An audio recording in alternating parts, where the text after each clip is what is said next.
Hey folks, this video was supposed to go live on both Adam's channel and mine yesterday, but there was some kind of technical snafu. It went live over there on his, but not over here on mine. It's a good talk regardless, so here it is. I'm here with the great Adam Levy. It's Levy, right? Not Levi? Levy, It's right? Levy. Yeah, like Levy. shit. Yep, when the levee breaks. Everybody should know who Adam is. If you don't know Adam, who are you known for working with? People probably know me best from I played with Tracy Chapman. Featured on a song of hers called "Give Me One Reason." That's right. I played with Amos Lee. I'm Wow, on I didn't even know featured on a song called "Arms of a Woman." Played with Norah Jones. I'm all over her first 3 records. Yeah, that's probably, if people are aware of me as a player, that's probably the stuff that they would know. And all those are, those are some tasteful artists. Yep, it looks like people are popping in. I think I can see some of my people and everybody can hear. Now the next question, now we got some people. What up, Derek? What up, Peter? Are we facing the right way with our guitars? Do we need to mirror our cameras? That's a good question. Because it's funny for us, the presenters, it looks backwards, but I know for you guys, the viewers, it looks a different way. So it'll take a minute for people to pop in with that. And of course, fire away with any questions you have. But barring that, we're going to talk about, we got some notes we got together last night and kind of put some things together to discuss. Eric needs to mirror. Okay, so by the way, just so you know, they've changed it. Last time, last time I had to mirror it, so I pre-mirrored it, because I did this when I do my Truefire courses. Oh, right. Okay. And now they fixed it. So, okay, there we go. So now just everybody knows who uses Restream, which is the technology that we're using to combine channels. Yeah, now it's fixed. Technology. So some of the first things we talked about when we were thinking about what we want to talk about today or work through are working with singers, working with singer-songwriters, which is something that Adam is very much the guy to talk to about this stuff. And so there's different types of well, let's talk about that out of the gate, like singers, songwriters, like the different types of jobs that those are. So I'm going to defer to you on this one. Well, right. I mean, sometimes I play with singers who write all their own music, and sometimes I play with people who are interpreters of other people's songs. And I guess the job is a little bit different in that when you're playing with somebody who is an interpreter of other people's songs, depending on the artist you're working with, they may or may not want you to reference the original. Like sometimes their concept is very close to the record, and so it's good for you to check out the record. Other times they're hoping you've never heard the record so that it can be a fresh approach. When I got to play with Alan Toussaint. That's right. That was an amazing story. Yeah, great New Orleans pianist, songwriter, singer. And we did a cover of Paul Simon's American 2. Beautiful song, yeah. And in that case, my guitar part, I stayed pretty close to the Paul Simon guitar part as best as I could, because it feels so. I was in my imagination. It's hard to think of that song without the way that that Paul Simon played it on the guitar, and that was helpful because when we actually recorded it, we tried it a few different ways and ultimately landed on this idea of it would just start out with voice and guitar. So Alan Toussaint was singing and I was playing guitar. So I had to play something that was very clear and bedrock.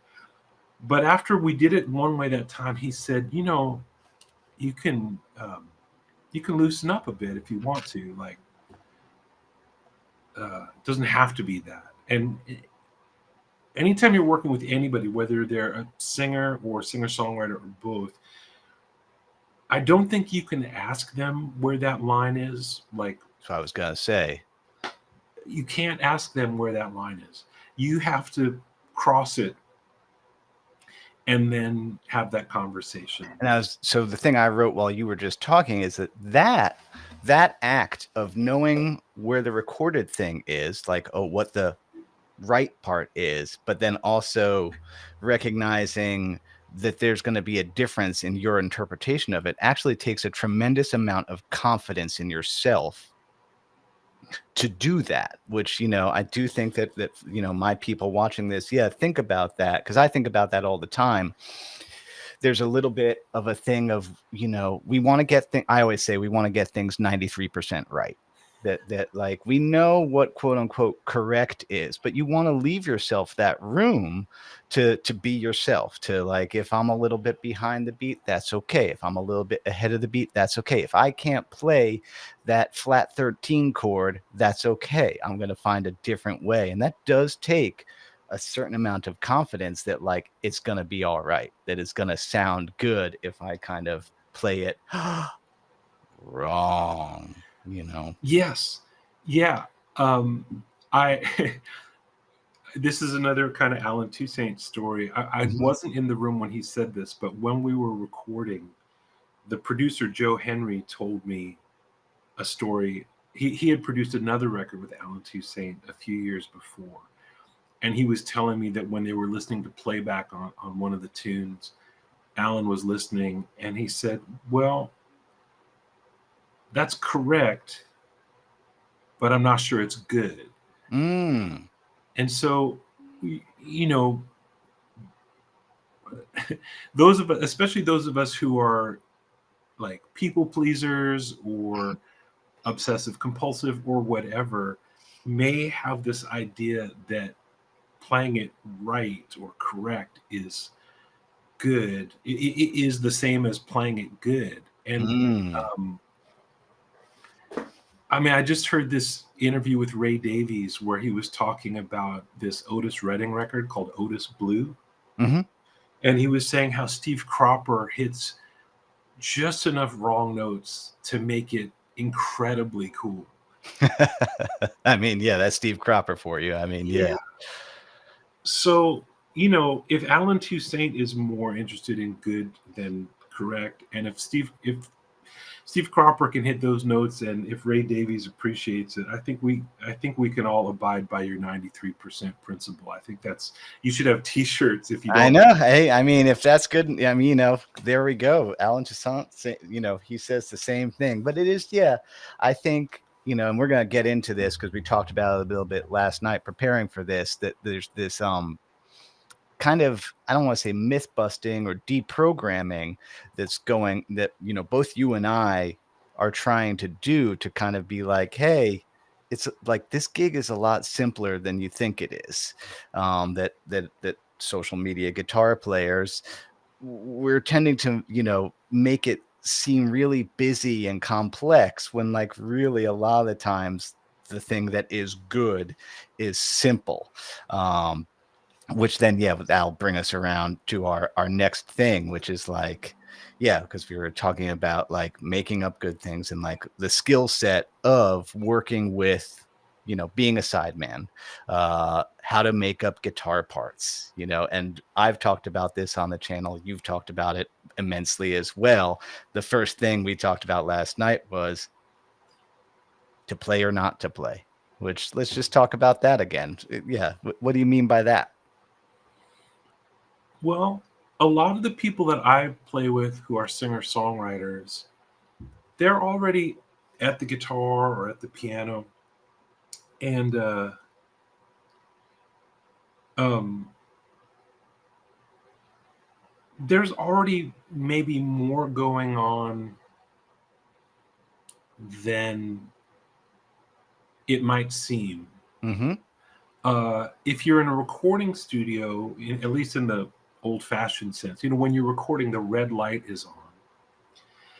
And so there may be a little red light on in your mind when, like, the singer starts the song, the kind of something sets in where you're like, oh man, I better play something, otherwise I'm not doing my job or whatever. And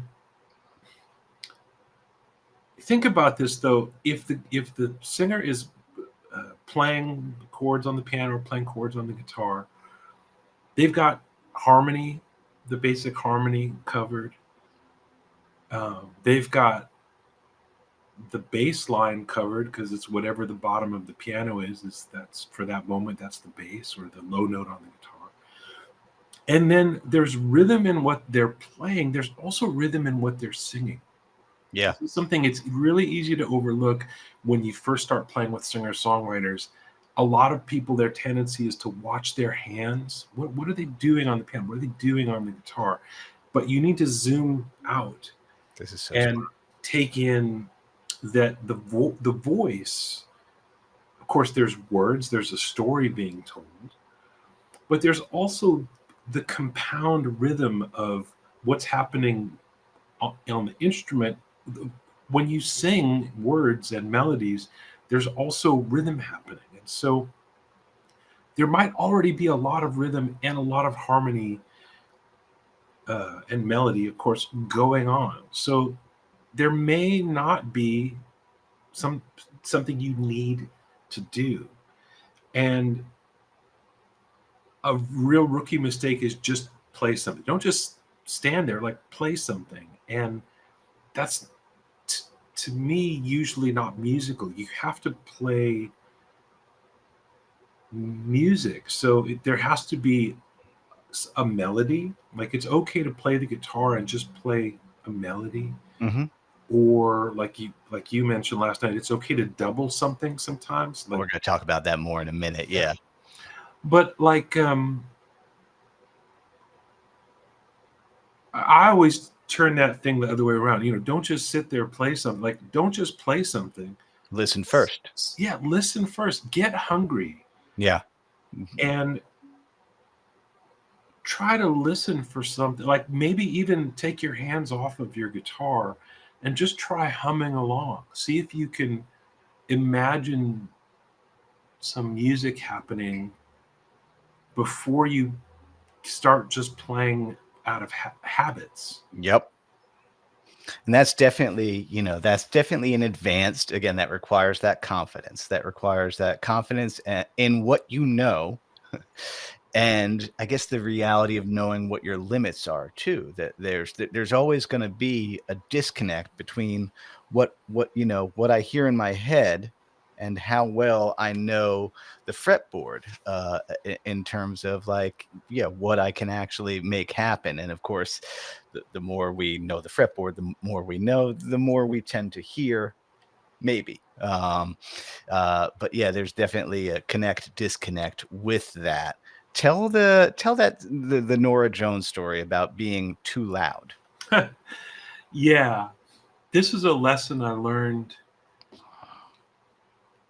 when I was first playing with Norah, and we started to go out on the road. Kind of her first record had just come out, and we weren't playing any sizable places yet. We were playing small clubs. We're doing in stores and record stores, and a lot of times it was just a trio. She would be playing a real piano if they had one, or quite often like a Wurlitzer. And there was upright bass, and I would play electric guitar.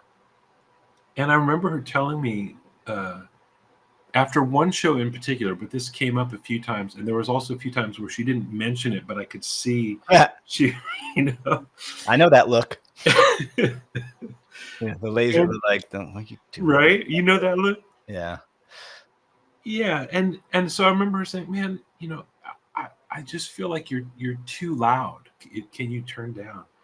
And at that time, I was playing an ES-335 with no pedals into a Princeton reverb on about 2.5.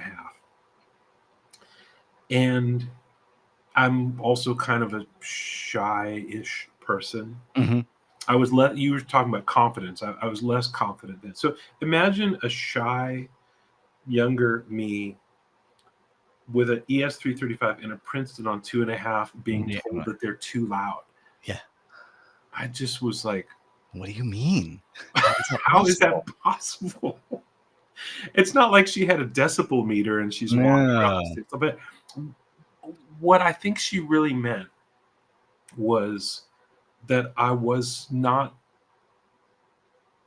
just stepping all over her. So it wasn't that the things that I was playing were deafeningly loud. I was just playing in the wrong places, and I wasn't playing dynamically. I would just kind of start playing and either look down at my guitar or close my eyes or whatever. And I wasn't listening to where her phrases were so that I could kind of answer them. I wasn't listening to where her piano playing was. I was going to say, yeah, playing with a skilled piano player is one of the more difficult things us guitar players can do, because a piano covers our range and more. And you probably, I tend to, if I'm playing with a skilled piano player, I definitely, my default setting is I just don't play until I know absolutely for sure what they're doing. Because it's true, you can make a big mud ball out of it between the two instruments because they take up the same sonic space, just so much of the same territory. That would be a very tricky gig. Yeah. And then added to that, she's a very laid back piano player. Mm-hmm.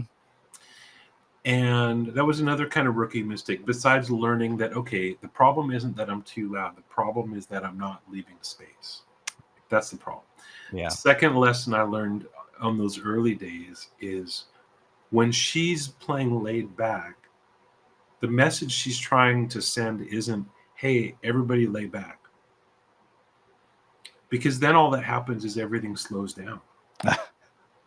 That's what happens. The message is, I need you to be steady so that me laying back feels good. If everybody starts doing that, then there's just kind of like a slow leak in the groove, and eventually all the air is gone and from that. And so I had to learn to play.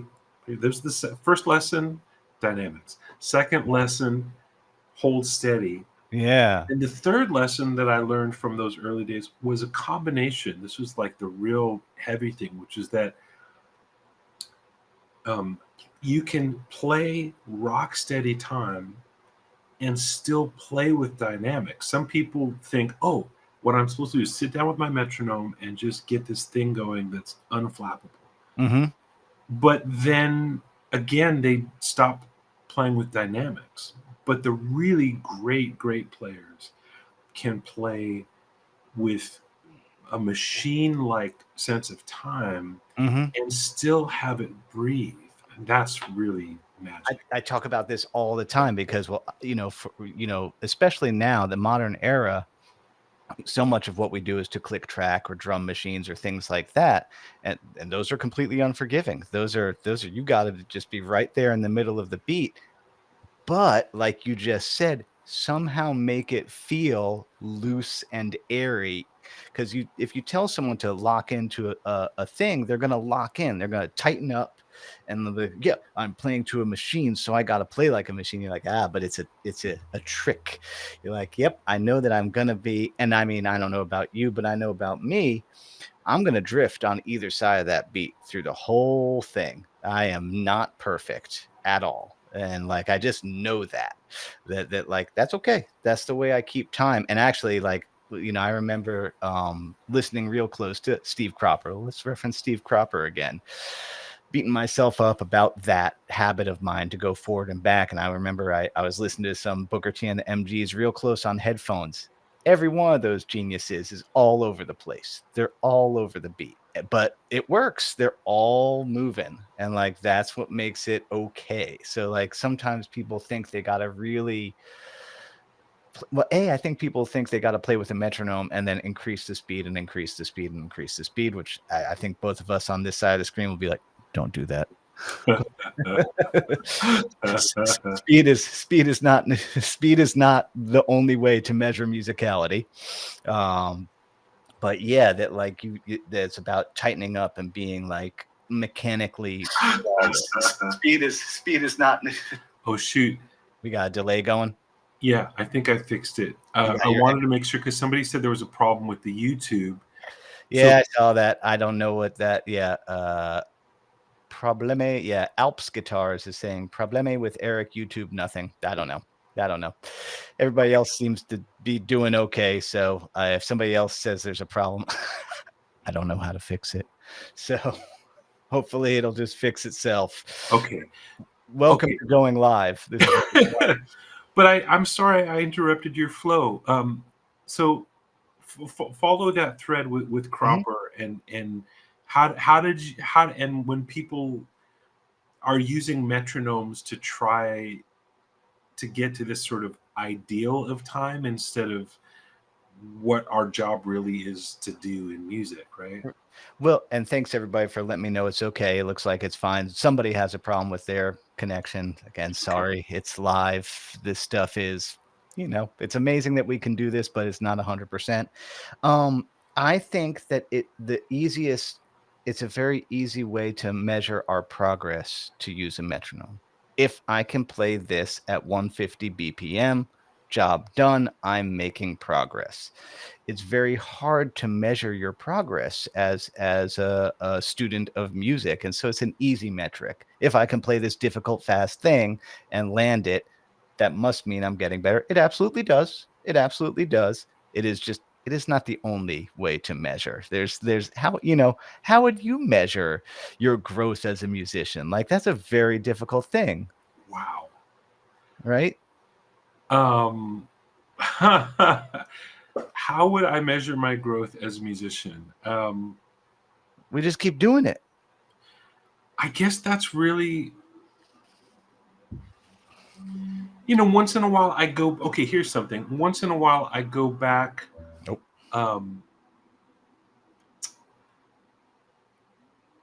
Once in a while I go back and try to do something that was hard to me 5 years ago or 10 years ago. And I mean, that's kind of a measure of am I growing as a musician because I can now do something that I couldn't do before.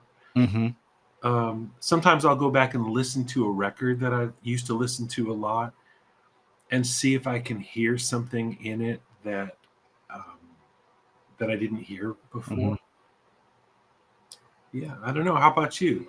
I don't even think I measure. I don't even think, and it's not ego. It's just my actual concern these days is not a personal growth as a musician. It's actually how well can I teach is the main thing that I concern myself with. How well can I help people feel better about guitar, help people, how can I demystify it? How can I make it simple? Because I do think it's actually a pretty simple gig.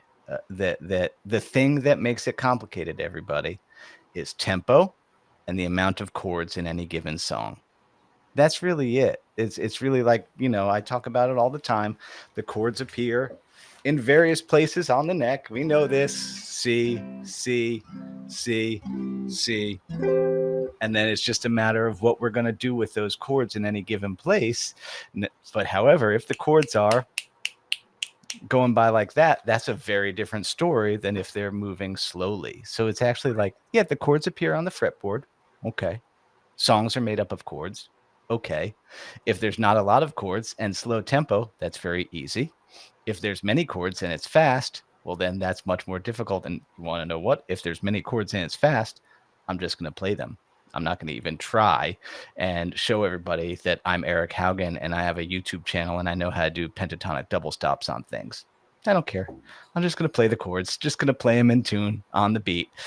So yeah, I don't measure growth. In fact, I probably play worse now than I did 20 years ago because I stopped working hard on chops. I just stopped. It's just not necessary for what I do. That like I don't, yeah, and that's another reason why I'm not in Nashville and I'm not in New York and I'm not in LA. I gave up. I think we talked about this previously. The best analogy for me is because I went to music school thinking I was going to be a Swiss Army knife, Jedi master, can play everything. We talked about this. This is the analogy I like to use. They handed me the lightsaber and they said, "Are you ready to complete your training?" And I went, "No, it's okay. I'm just going to play around with this." Like, that's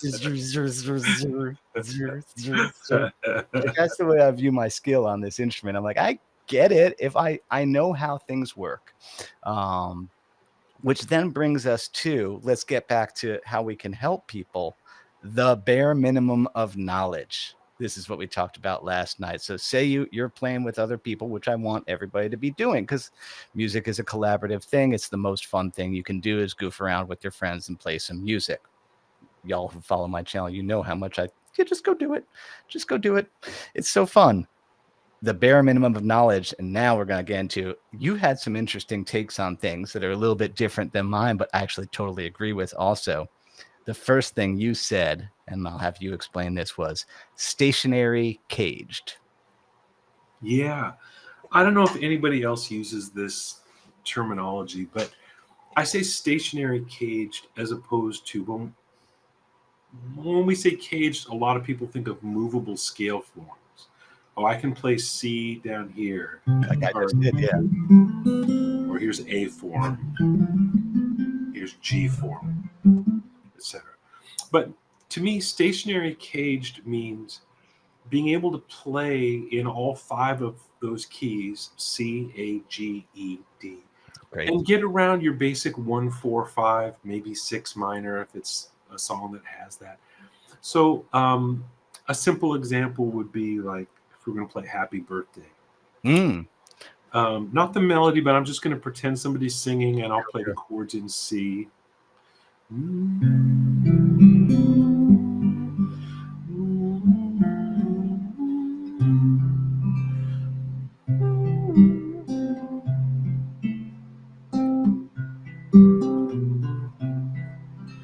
everything I did there was just very C, F, G.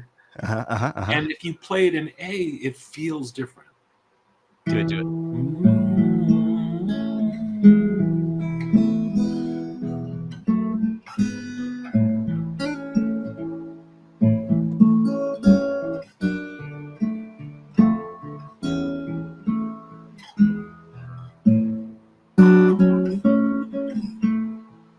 If you play it in G, it's going to feel totally different too.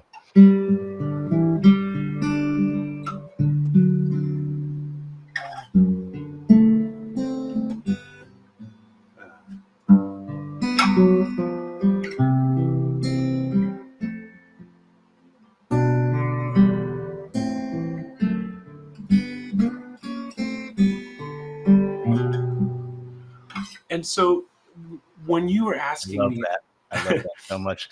We'll talk about why I love that so much in a second, but you finish your thought.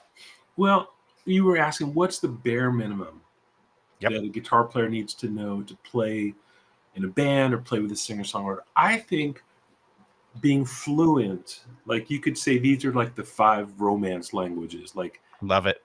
C is Portuguese and A is Italian and G is Spanish, or however you want to think of it. There's some overlap. There's, they're not all unrelated, but each one has its own kind of vernacular. Yep. And I think if you can get around in those, and especially if you own something like this. Yep. We talked about this last night. Yeah. Yeah. Then you can play in a band and sound great. And sound great. I think that's a skill that if you can't do that, I would stay in the nest a little longer, and work on that because. So anyway, that's one of the you asked me about. I think the minimum. That was. I'm gonna add my 2 cents there because it's something I always say in videos that the open position isn't for beginners. It's and we talked about this last night. I know this from teaching. The second I say play a C major scale in the open position, people go, "What?" They get lost because that this idea that like this is not a thing, but in fact it's the coolest thing. The coolest thing is those open strings ringing out with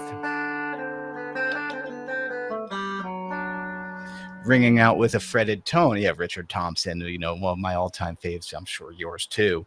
That yeah, there's an erroneous thing of like, yeah. But anyway,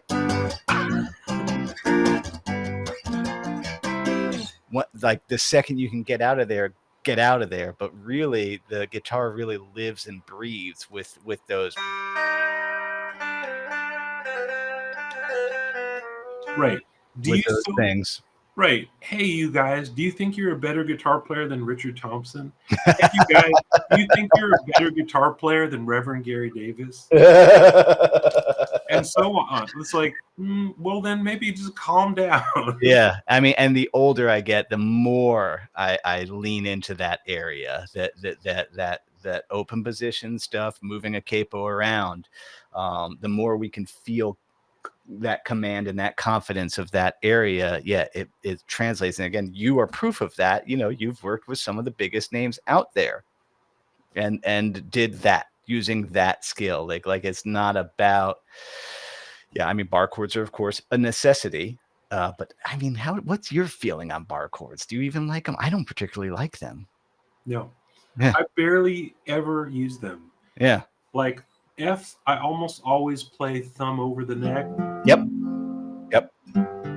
Same, you know, with any of these. Like this is my bar chord. If I'm using an E shape, it's thumb over the neck. Mm-hmm.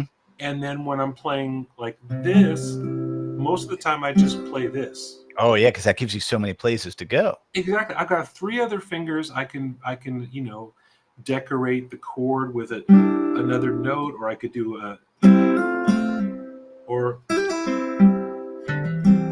like once you do this, okay, you got this, but that's about it. You got some things. Yeah, there's a stiffness. I think you said like bar chords close the guitar off.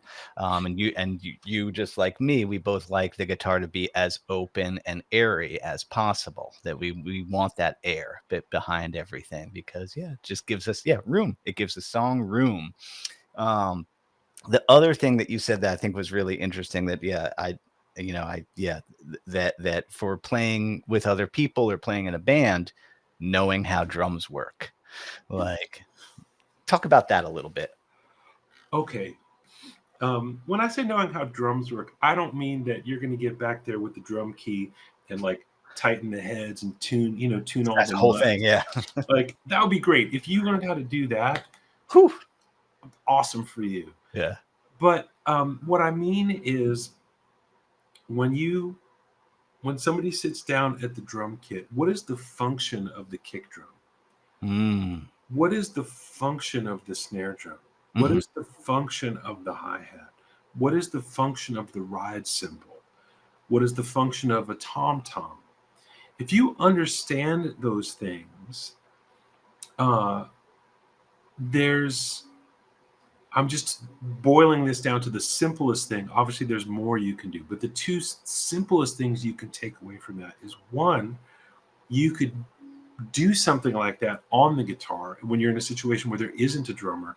You could think like boom, bap, boom, boom, bap, boom, bap, boom, bap, boom, boom. The halftime, the halftime shuffle, the Neil Young feel, as I like to call it. Yeah, exactly.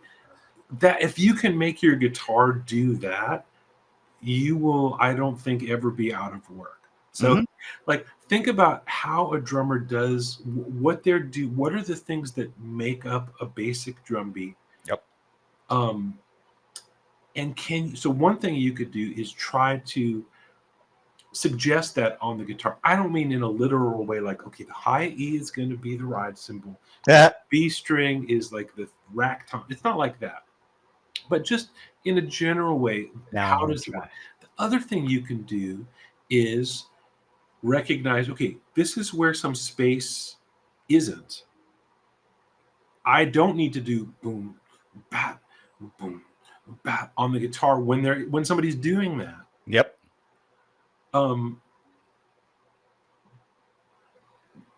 But where is the space? Where is there room then? Boom, dee, bap, dee, boom, dee. All right, let's pick a chord, actually. Let's pick, Sure. pick a chord. I don't know why. Let's do D7.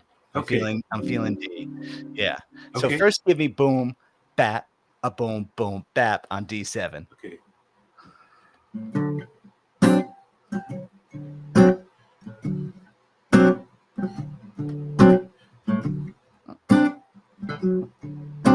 And I'll tell you, okay, classic. Okay. Now that was with the D7, of course. Uh-huh. You're doing.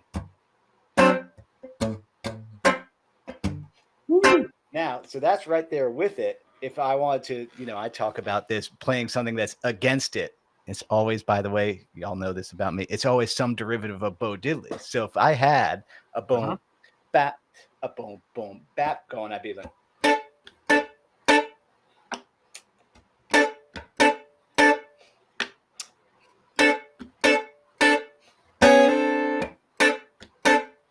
That's always, just so y'all know. Do you do that, like the Bo Diddley, like some version of the clave pattern as like a default setting when you're like, I need to do something that pulls instead of reinforces? That's like the first thing I always do is some because it always works. It always works in 4/4 time. Yes. Okay. Now I feel validated. Yeah. So break it down just so that everybody, like if people are new here who aren't already following you on your channel, when you say Bo Diddley and it works in 4/4 time, break it down just a little bit more. So classic Bo Diddley.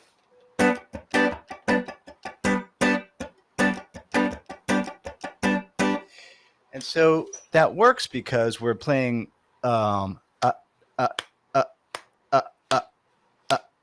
see that second accent is that's everything. That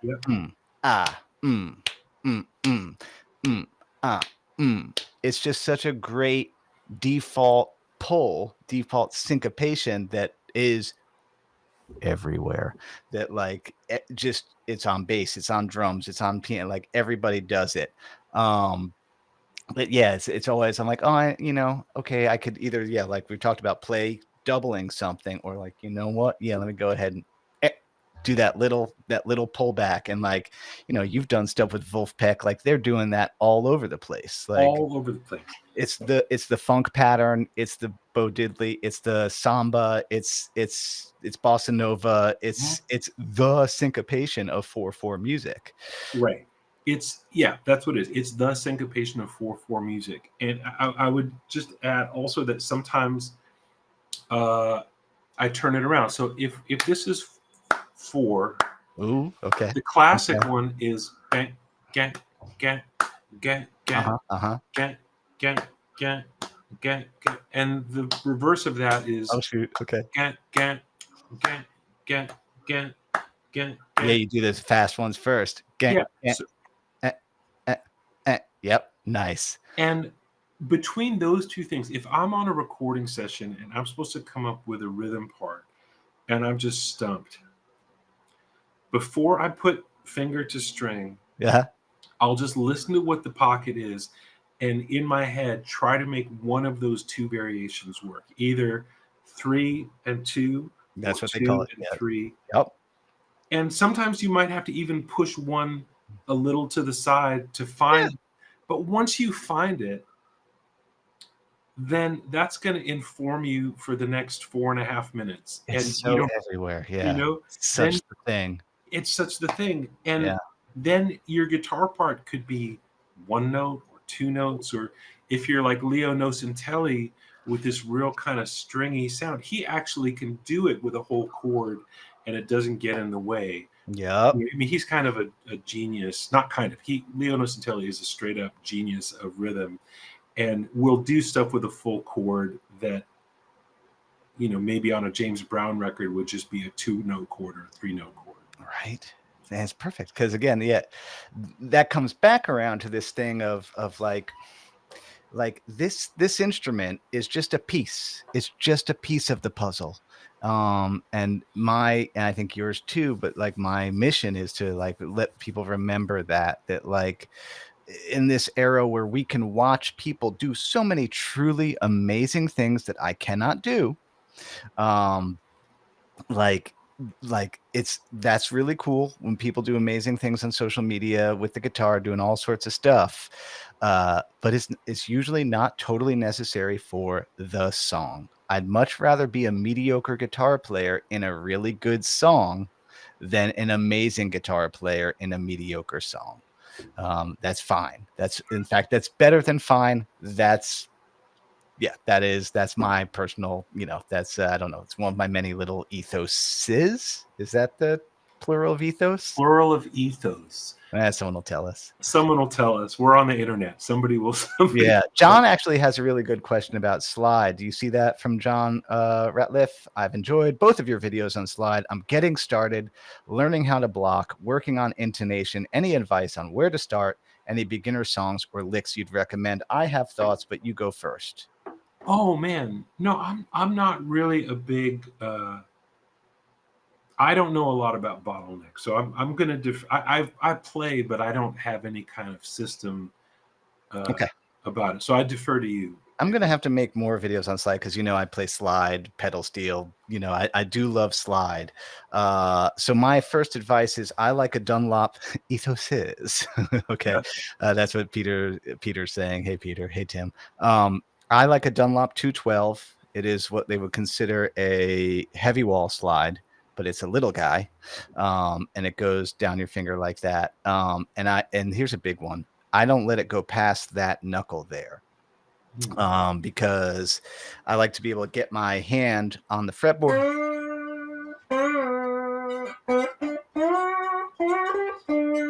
And you guys know I love George Harrison. I was going to say that sounds so. Yeah.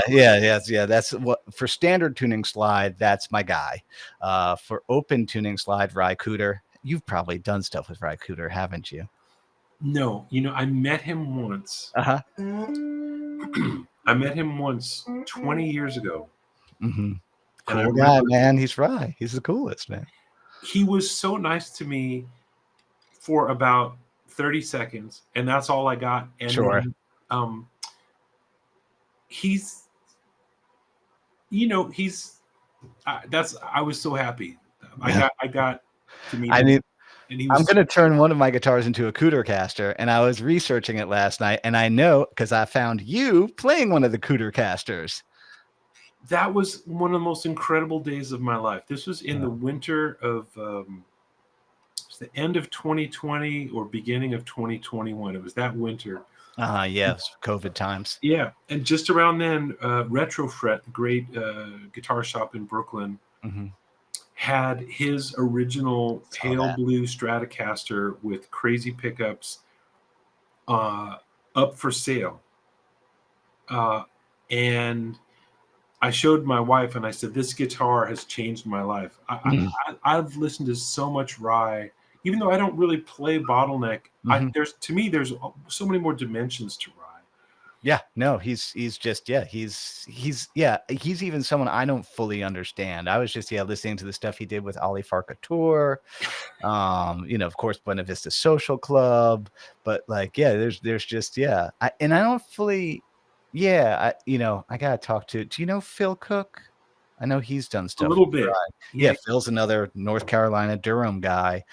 He's also, I think of anybody who kind of has the Ry thing down, Phil might be one of the best at it. On top of being an amazing writer and organ player, he picks up a slide and he's got that thing happening. Oh wait, sorry, we were supposed to be helping with slide. Okay, standard tuning slide. Let me just give a quick lesson on. I need to film another video about this because it's very hard to do a video on slide because you really need the perspective of your eyes looking down the fretboard that way. And the next video I do, I'm going to have to get a camera over the shoulder because you really want to make sure that slide is actually intonation wise right where the fret itself is. Like if you're where you put your finger, you're not in the right spot. And so I would recommend who asked that? Was it Dan? To go do standard tuning slide, do some George Harrison. That was Traveling Wilburys, Handle with Care. I think I have a very old video on that.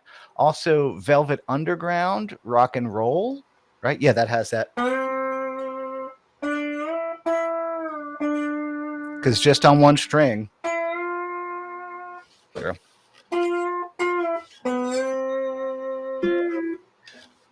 Because what I love about slide is that, of course, people are talking about Ariel Posen and Derek Trucks. It can be very impressive and have a lot of notes. But to me, what makes slide sound like slide, and you work with, is it Rick or Rich? It's Rich, right? Rich Henman, yeah. Rich Henman. Wow, what a player. Like such a beautiful slide player. Lap steel, pedal steel, because I listened to your most recent record, and Rich, he's got it. I mean, he's a beautiful player, just gorgeous, just absolutely gorgeous. But yeah, that like you start with the standard tuning. If you're gonna do open tuning, I would always say to do Dust My Broom. That's always a classic to get started with. But like I said, the thing about slide is like sometimes all it has to be is it's about the thing. Oh yeah, William Box is saying, he saw Ariel Posen, and then and he's talking about Rich also, that like he saw you guys at Atwood's Tavern and it was awesome. Guitar friend Tim is saying, Rye's work with John Hayatt. That's true. Oh yeah, man. He's done great. I mean, Rye's everywhere. My personal favorite Rye is 19-year-old Rye on the first Captain Beefheart record. That's a great record. That is such a great record. Like the other Captain Beefheart gets real out there, but the very first one, Safe as Milk, is one of my all-time favorite records. You totally see where Tom Waits got a lot of ideas. He's like, oh, let's take blues, but like make it weirder. And more angular. But like that first Captain Beefheart record is still pretty much a blues record. We got more questions about slide. Do you guitar friend Tim, he knows this, he's probably just trying to help other people out, because guitar Tim he's a great player too and teacher. Do you tend to rest your thumb and middle finger picking hand? Yes. He's talking about blocking. I'm gonna bump this there. So my thumb is sitting on those low strings, and I do George Harrison, where I'm going to keep it like that, and if I change strings, it's going to go like that, where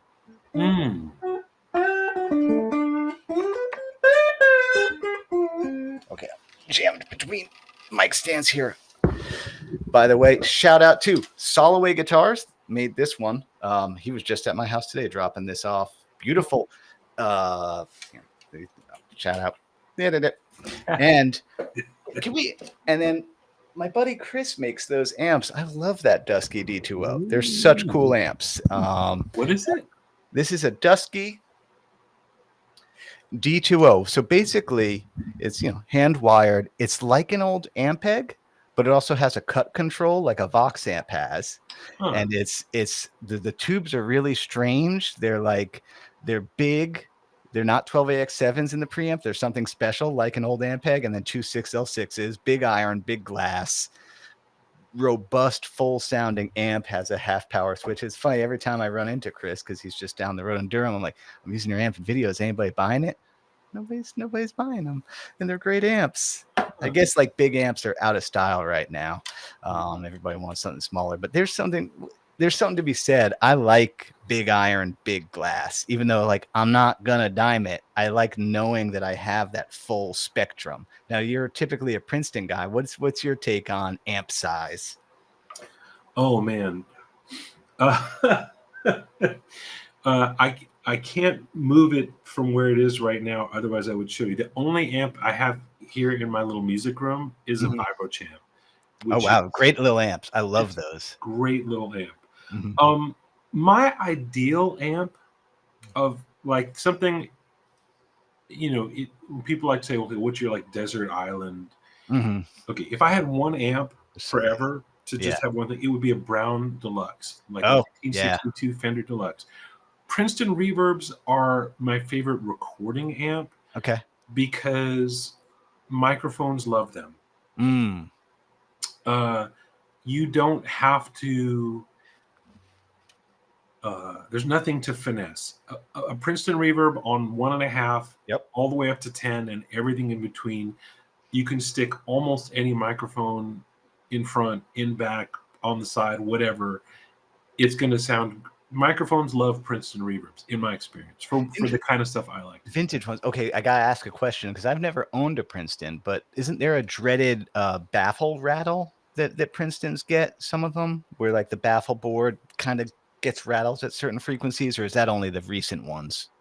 I have never had that to be a problem. And one of those things the internet says, and it may Yeah. or may not be true. Yeah. I mean, in vintage ones, I've never had that be a big problem. In my experience, I've owned probably 6 or 7 or 8 vintage Princeton reverbs from early 60s through early 60s through late 70s. I've had a bunch of Princeton reverbs. Okay. Mic trick, I learned this from an engineer I like. In the studio, if you want kind of a bigger sound with a Princeton reverb, he likes to, my friend, the engineer Steve Rosenthal, likes to put a SM57 in front and in back. Okay. And you have to flip the phase on one of them. Sure. And it just sounds insanely great and way bigger to me than putting 2 mics in front. Okay, so that's a recording trick. But as far as my own fun with playing in an amp, I'd rather have a Brown Deluxe. It takes a little more work in the studio. It's much more of like a Princeton reverb is like Jameson or something, just super smooth, super easy. Yeah. It's got that robust kind of bottom end. Yeah. And then, a Brown Deluxe is more peaty and smoky, and it's not for everybody. But I love our guitar player terms for things like scrunkly, wiggledy, piggledy, peaty. Like, I remember. Yeah, my girlfriend was asking about that. She's like, "So does that actually mean anything, or are these just terms that you guys throw around and like assign meaning to?" I'm like, "Yeah, we just make it up." Like, yeah, oh, this is real. This is real wiry sounding. Oh, this one's real scrunky. And she's like, "Yeah, so these are just guitar player words." I'm like, yeah, they're just guitar player words. Yeah. So, so I love a Brown Deluxe, and I can play as loud as I would ever want to play in my life. I could do it with a Brown Deluxe. The biggest iron, I love that term. The biggest iron I've ever owned, I had a Brown Super for a little while. Ooh. And I just found that playing in New York in small clubs, it was a lot. Yeah. I could never really open it up. Yep. That amp is going to sound better when you open it up. Yeah. No, I got to play a Brown Super at, I think we talked about this, Well-Strung Guitars in Farmingdale, with the harmonic trim. Yeah, that's a nice amp, but that was also that was an original one that was probably, I don't know, $30,000 or something. Yeah, cool. Yeah, fun amp to play. Let's see, we got a couple of questions. Derek is asking about lap steel. Okay. Derek, by the way, Derek's old buddy, old subscriber, student of mine. I'm very proud of you, Derek, for playing with other people. Get out there and do it. He's saying, any tips for holding the tone bar slide in a way that's ergonomic? This is a Stevens bar. So this is for Dobros. And that one, you do tend to put that way. You put the index finger across the top, thumb there. Now, if you're playing proper pedal steel, it's a different bar. It's one of these. It's just a big, heavy one. Same thing, though. Index finger goes across the top. My pedal steel's at my buddy Rich's house right now. But yeah, you have it. It tends to be like that you're across the top with one finger and the other fingers trail behind, blocking the strings. What other questions we got? William is asking our thoughts on compression. I don't use compression. Do you? No. My thinking being that, like, I use overdrive. Overdrive is compression. So it's already compressing, especially, if the line share, stuff's going to get compressed by the recording medium and output anyway. And actually, both you and I think we agree, we like the dynamics. I want some notes to be quieter than others. I want, if my guitar is out of balance, I want that to be captured. But again, that's a very much a subjective taste thing. That is not a right or wrong answer. People are saying the link from my channel isn't working. Huh. All right. I'm gonna do a little recon here. See if that's true. I'm scared to do it too. I'll just keep talking while Adam tries to sort that out. I'm not too worried about it. I don't know. It seems to be working for other people, so I don't know what the deal is. It's working for some and not others. Okay.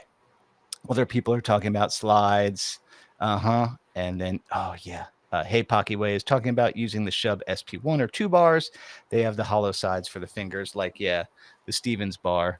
Coming from a dobro player, I don't have a dobro anymore, and I want one again. Every time I hear a dobro, I'm always like, yeah, I'm not going to use it a lot, but for the couple of things I would use it for, sure would be nice. Sure would be nice. I love the sound of a dobro. Does Rich play a dobro sometimes? I think he owns one, but I don't think he gets much call to do it. But yes, he does play dobro.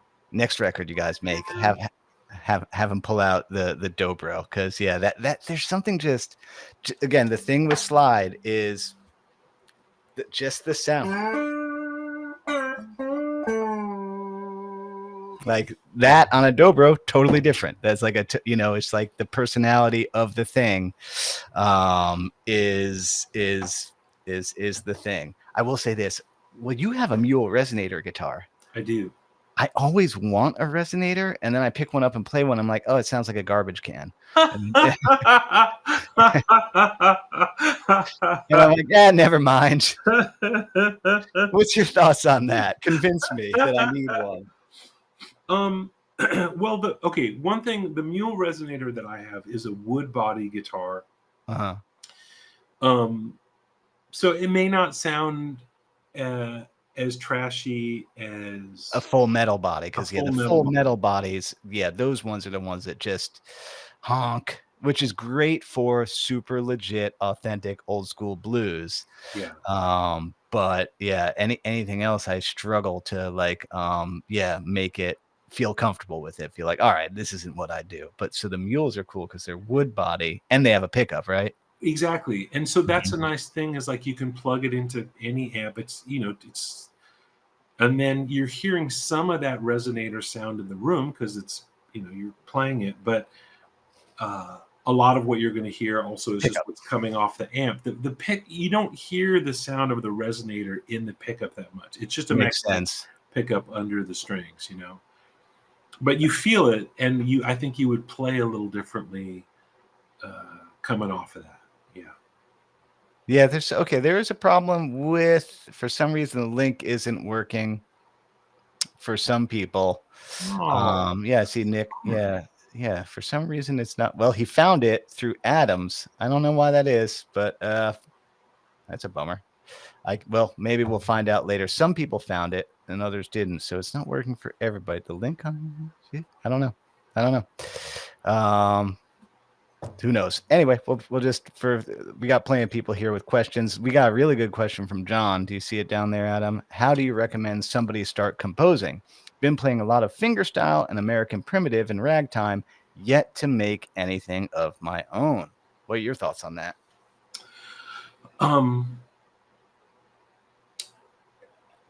I have gotten a lot of tunes out of starting with a simple prompt. And I'll come back to prompt in just a sec. But one thing I would do before I even get into prompts, because that's a concept that I want to explain, but a really basic thing I would do is pick 3 or 5 songs from that genre, from American primitive or fingerstyle, and listen to them. And as best as you can, don't try to work out the part. Like, this isn't the assignment. The assignment I would give you is on paper with just pen and pencil or whatever, make a roadmap of the form. Try to notice, okay, is there an intro? Ooh, Or that's does it just useful. go straight into the tune? If there is an intro, how many bars is the intro? And is the intro actually just borrowed from part of the main part of the song, or is it its own little thing? Okay, now we're on the next, like the first main section. We'll call that the A section. Does the A section happen once? Does it happen twice? Is there a B section? Some songs might just be A, you know, like a Dylan song, like Simple Twist of Fate. There's no B section. It's just verse, verse, verse, verse, and it goes on. But most songs have an A part and a B part. Yep. Make a little roadmap of Yep. how it goes. Intro, A, reintro, A, B, reintro, B, A, outro. I made that up, but that's Notice the structure. And so by doing that, if you do that 3 or 4 times, 5 times, you might start to notice like, oh, writing a tune maybe is easier than I thought. I only need to write 16 bars of A and maybe 8 bars of B, 16 bars of B, something that feels like different from the first part, but has a way of bringing you back around to it. And that's just a really simple formula. The B part doesn't have to be hard. It's just something that takes you away and brings you back. And then the A section could happen again. And you'll see over and over again that certain kind of formulas come up over and over again. That You can sure be do. freeing so that when you start to write your own tune, you don't feel like you have to write 3 or 4 minutes of music. You might only have to write 40 seconds of music and then chunk it up and cut it up and read. Like that's really what music is. It's not. It's a lot of repetition. Yeah. Yeah. So that's one thing I would do. Mm-hmm. Then I would get into like prompts, could be something like this is one I did a couple years ago when I was trying to do a lot of these. Waltz in C sharp minor. Ooh. That might not seem like a lot, but I got a tune out of it. Or blues in A, but not 12 bars. Ooh, fun. So, okay, you hear blues in A and you think, great, that's just going to be like donuts and coffee. I got this. Blues in A, no problem. But wait, not 12 bars? Yeah, do an 8-bar blues. Could be an 8-bar blues, could be Yep. 13 bars. We don't know. But those are just enough for me. It kind of just gets me out of habit and into let's make something. And that's really all it is. And the more you write, Mm-hmm. the more confidence you build, and it starts to seem less daunting. Yep. Okay. My addendum to that is before even you do that, I say this all the time to students that when you're noodling around, working on something, playing something, the second anything interesting pops out, anything new, you take out the brick of doom and you take a video of that little lick, not a voice memo. Voice memo is just going to get lost with all your other voice memos, and you're never going to go back and know what that was. You can't see your hand. You won't know what it was that you did that day. But the second you got that little, that's a neat thing, you go and you grab it. Later on, you can go back to that and turn it into something more, expand on it, but you catch the magic when it happens because the more you do that, the more you become aware of, the more those things happen. It's just the more you're alert to. And that's that thing of like, whenever they interview great writers or songwriters, they say these things like, I don't know, I'm just a conduit for the song, man. It just comes through me. I don't know where it comes from. These are people who have spent their lifetimes being hyper vigilant and hyper alert to creative moments when they occur. Our society, the way we have things built, we are at this, especially as adults, we are not encouraged to pay attention to unique, creative, interesting things. We're supposed to get our work done and get the next, et cetera, et cetera. So we tend to be more closed off to those little moments of, isn't that a pretty chord? Isn't that a pretty 3 or 4 note thing? And so I do think the more we do that, the more those things happen, and you can you can use them. And know this, like every YouTube video you've seen of mine, every song I've ever written started that way. Started with me on the couch, fiddling around, and then something happened. And yeah, I mean, I won't dig them out now, but there's like, yeah, there's all sorts of pictures of Eric, well, videos of Eric in his bathrobe playing guitar on my phone that become songs or YouTube lessons. Yeah. And I'll start an OnlyFans with that. There we go. And I would dare say that for a lot of us, that's how we started playing the guitar. Like literally, the first time I ever held a guitar in my hands, somebody showed me a G chord. And I spent probably the better part of an hour sitting under a tree playing it and then taking my hand away and seeing if I could get back to it. And then I'd play it for a while. And then I don't know, maybe I'd lift up a finger and go, oh, what is that? And I'd go back I can remember moments like that too. Yeah. And, you know, I'm not saying that all songs come from there or all of our YouTube lesson ideas come from there, but being able to stay in touch with that piece of you, I think is really important to the creative process, because it's not, you know, as Eric was saying, you know, we live in a society that's all about maximize, streamline, maximize, use AI to write songs. Yeah. Everything is about this kind of optimization now. And it's like, okay, I'm not against that. But it starts to be like, you know, I'm old enough now that I remember, like, you know, there would be these books or videos like, you know, 6-minute abs or whatever. And it's like, okay, well, now we need a 5-minute abs. It's like, just, can we just like, you know, do something with our body that is a thing that's, can you please start a workout channel? Yeah. Anyway, like stop optimizing and just play and be willing to get lost. And if if a little drool is coming, or if your tongue is sticking out, you're on the right track. You know, that's funny. I can remember times as a teenager that would actually happen. I'd be so into something, just not paying attention. I had big braces, so I couldn't even close my mouth. Like the braces were so much, and my little and I'd drip right onto the guitar. I wanted to mention a thing because a couple people are asking if this is not going live to your channel for some reason. I will send you the recording, and if you just want to share the recording on your channel or on your Patreon, we'll figure it out. We'll figure it out. It seems like some people are able to, some aren't. Who knows why that is? It seems like, yeah, I'm seeing, you know, because I can see the little YouTube thing that those are my subscribers. I see Frank Humphreys, I see Derek. Like, I know that these are my people, so it's working for some people and not others. So go figure, you know. I'm trusting that like it will fix itself. It's just how it always is when going live. You never know 100%. Wow, we got a lot of comments. Oh, yep. Jason is saying guilty of the voice memo fallacy. It doesn't. Yep, exactly. You get lost in the voice memos. And let's see. Yep, often from okay. Yeah, that's okay. I think we've gone for an hour. Let's sum it up. Oh, Alex, do you know Alex Farron? I do. How you doing, bud? Such a great player. He's a great player. Yeah, you gotta do one. Yeah, we gotta do one of these with him.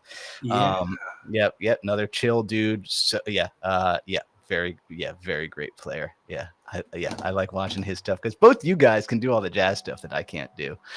So it's fun for me to watch you guys. I'm like, oh yeah, that's what happens when you actually work hard. So how can we kind of put in conclusion a ribbon on this for folks? In conclusion, I think the gig is simpler than social media is making it out to be. There's some stuff you got to know. More likely than not, you know it already. There's some stuff you have to quote unquote work on, but I don't consider it work. I think it's just like, I'm going to mess around with that for a while and see what happens. I am never mad at guitar. I think we should all, you know, I would love that everybody who watches my educational material has the same like, he, this is so cool. What a neat thing this is. Look at this combination of notes. What what a nice common. That's neat. That just like, yeah, that energy. If we approach it with that energy, then we're doing it right. What's your thoughts? Final thoughts on how to make it simple and fun and still make quote unquote progress. Yeah. Okay. How to make it simple and how to have, okay. How to make it simple and how to have fun. I would say, yeah, that's a choice that you make to focus on the awesome. Oh yeah, we talked about this yesterday. Normalize simplicity. Normalize simplicity. Yeah. Yeah. Like it's easy to think of music theory as we can get kind of convinced that things have to fit into the rules of how harmony is supposed to work and all that stuff. And it's like put on any record that you love, and I can almost guarantee that there was no rule book in the studio. Mm-hmm. It's called playing music. We don't say, hey, I'm going to work some music. We say, I'm going to play some music. So remember that's what we're doing. Some like stuff that. would We're be hard playing. work. Yeah. Even like in French, they say jouer. The verb to play music is still to play. In Spanish, the verb to play the guitar is to touch the guitar. So think about touch and having a tactile experience, not so much about getting results and optimizing, but just, I'm going to touch the guitar today, or I'm going to play like you would play a game. And you said three things. You said about simple and fun and about growth. How do you know when you're getting better? I wouldn't worry about it. Right? Yeah. If I've done anything in my life to get better at music, it's just that I didn't quit. I'm a 57-year-old man. Yep. I started when I was 11, and I didn't like that. quit. Yeah, that's how you know you're getting better. You didn't stop. That's about it. Mm-hmm. And just don't worry about it so much. If you have something that you need to do for a gig, if somebody's like, That's a different story. Yeah, that's a different story. That's work. Yeah, Yeah, you got to do the job. Yeah, you got. Yeah, but if it's just for yourself, it's true. You don't have to fret.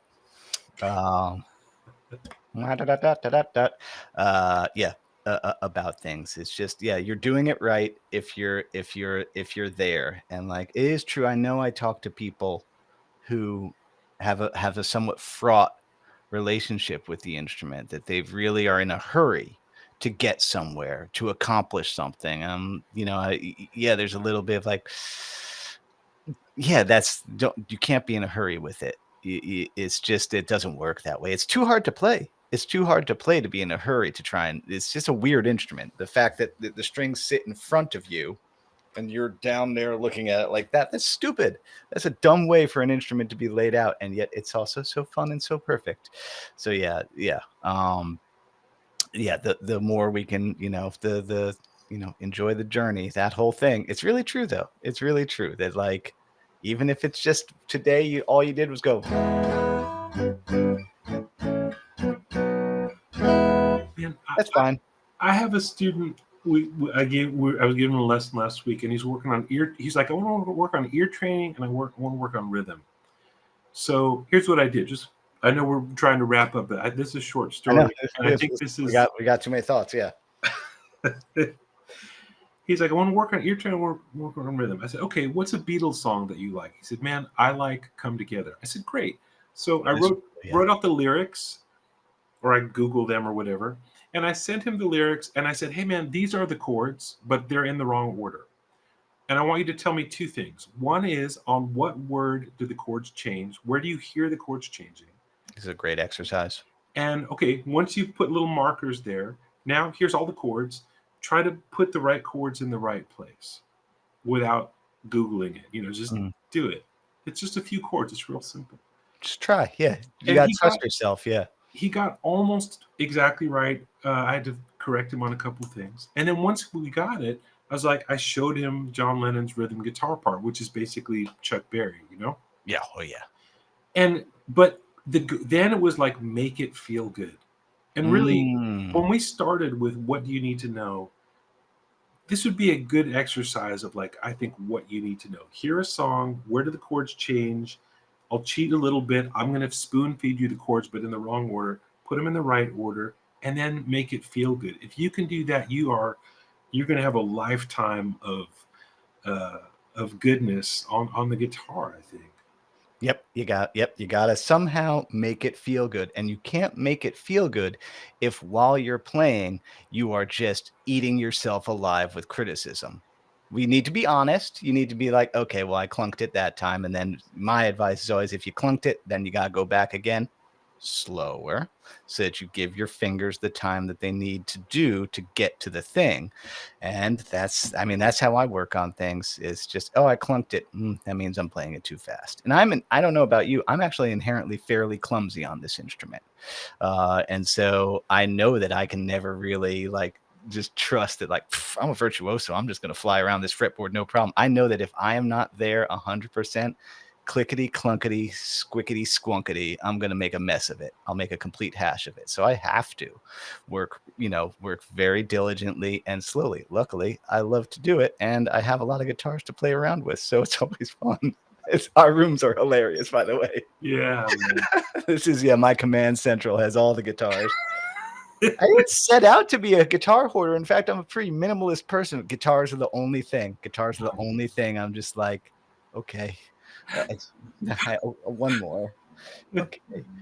I can't play them all at the same time. I know. It's a little funny. I've seen videos when you're in other rooms, and it seems like you have a nice. Yeah, the other room is all plants. So there's the plant hoarding room, and then there's the guitar hoarding room. I don't think of plants and as hoarding. It's just nice. It's nice. There we go. It's just nice. Well, and these are kind of house plants too. You got to keep the humidity right. You got to keep them. You got to take care of them. You got to talk to them. Whenever I bring in a new one like this one, I introduce him to everybody. Like, hey guys, here's the new guy. I'm gonna play him for a while, and then he'll go sit on the shelf with you guys. Okay, we gotta run because we've gone plenty long, talked a lot. I think we've saved the world with our wisdom. Job done. You're welcome, everybody. Man, thank you. I'm so humble. I'm the most humble guy on YouTube. That's always my joke. So humble. I mean, you guys know this. I know where I stand in the world. I know who I am. I'm just a guitar teacher who got lucky on YouTube. Thanks, everybody. Genuinely. Thank you. I mean, look at this. I get to talk to Adam Levy because you guys watch my videos. That's crazy. It's crazy, man. It's awesome. All right. I'm going to run. Thank you, everybody. Thank you, Adam. Yeah, that's all we got to do for today, man. I'll talk to you guys later, and I'll talk to you later, man. Right on. Take care, Eric. Thanks so much. See ya.